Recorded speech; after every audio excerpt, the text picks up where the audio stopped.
నమస్కారం దుర్గ గారు. నమస్కారం శ్రీలక్ష్మి గారు.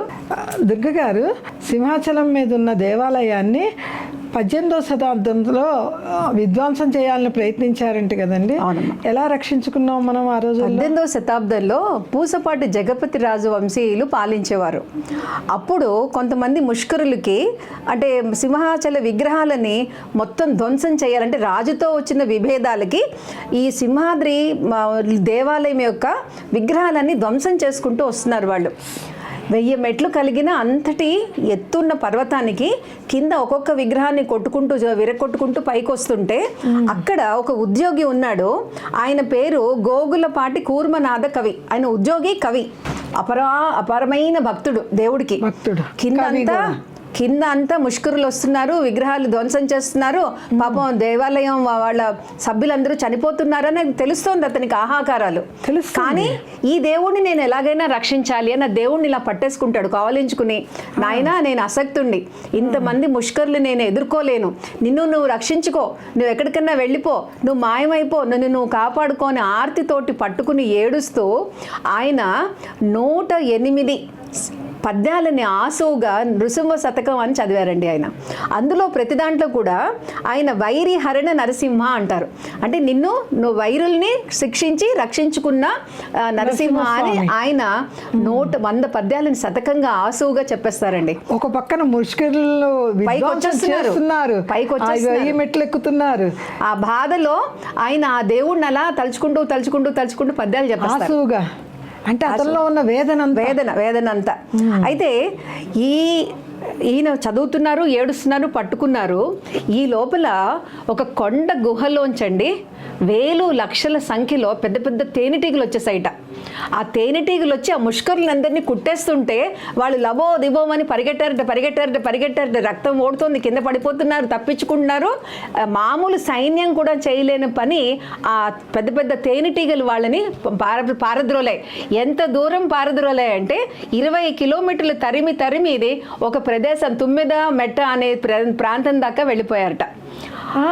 వీళ్ళని 20 కిలోమీటర్లు తరిమి అక్కడ ఆగిన ఆ ప్రాంతాన్ని ఈ రోజున తుమ్మెద మెట్ట అని పిలుస్తారు అని ఆయన పద్యాల్లో రాసుకున్నారు.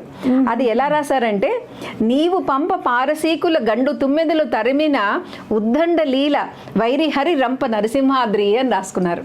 అంటే నీవు పంపిన గండు తుమ్మెదలు వైరుల్ని అంటే శత్రువుల్ని అంత దూరం తరిమిన తుమ్మెద మెట్ట నాయన అని ఆయన దేవుడికి మళ్ళా కృతజ్ఞతలు తెలుపుకున్నాడు.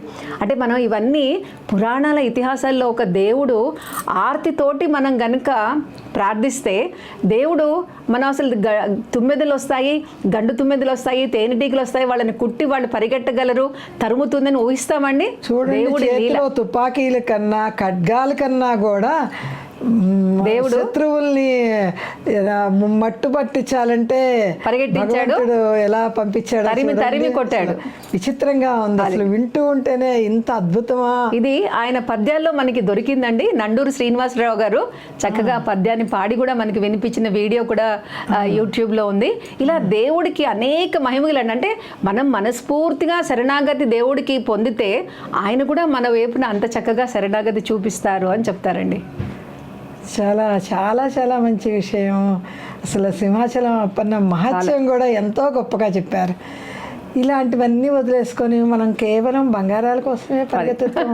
బంగారాలు కొనుక్కోవద్దని చెప్పట్లేదు, కొనుక్కుందాము, కానీ అక్షయ తృతీయ రోజే కావాలి అనేసి కంగారు పడకుండా. ఏప్రిల్ 30వ తారీఖు అక్షయ తృతీయ కదండి, అక్కడ ఏర్పాట్లు ఎలా జరుగుతున్నాయంటారు? ఈసారి చాలా ప్రత్యేకమైన ఏర్పాట్లు చేస్తున్నారండి మన ప్రభుత్వం వారు. మొదట అందరూ మినిస్టర్లు 4 మినిస్టర్లు వెళ్ళి చక్కగా దేవాదాయ శాఖ మంత్రి, ఇతర మినిస్టర్లందరూ వెళ్ళి మొత్తం కార్యక్రమం ఏ విధంగా జరపాలి అని ఒక ప్రణాళిక చక్కగా రచించారు.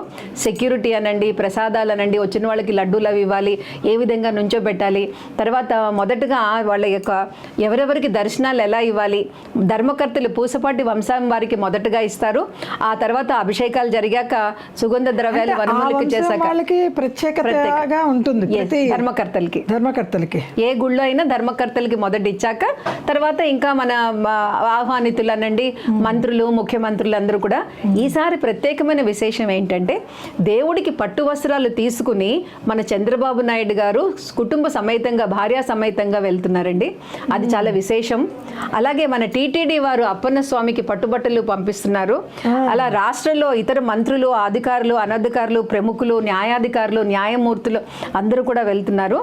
అంటే పొద్దున్న మొదటి 3:30 నుంచి ఈ ఒలిచే కార్యక్రమం జరిగాక మొదటగా సుప్రభాత దర్శనం, సుప్రభాతం చేస్తారు, అభిషేకం నిర్వహిస్తారు. సాయంకాలం 7:30 దాకా అందరికీ కూడా, అంటే 7:30 అంటారు కానీ 9 దాకా అందరికీ కూడా దర్శనం ఇవ్వడం అనేది చాలా గొప్ప విశేషం అండి. గంగధార అని ఏదైతే ఒక ప్రవాహం ఉందో అక్కడ అది మూలికలు అవన్నీ కూడా యూనివర్సిటీ వాళ్ళందరూ కూడా రీసెర్చ్ చేశారటండి. అందులో ఉండే ఖనిజాలు ఏంటి, మూలికలు ఏంటి అని చాలా గొప్ప విశేషమైన జలధార.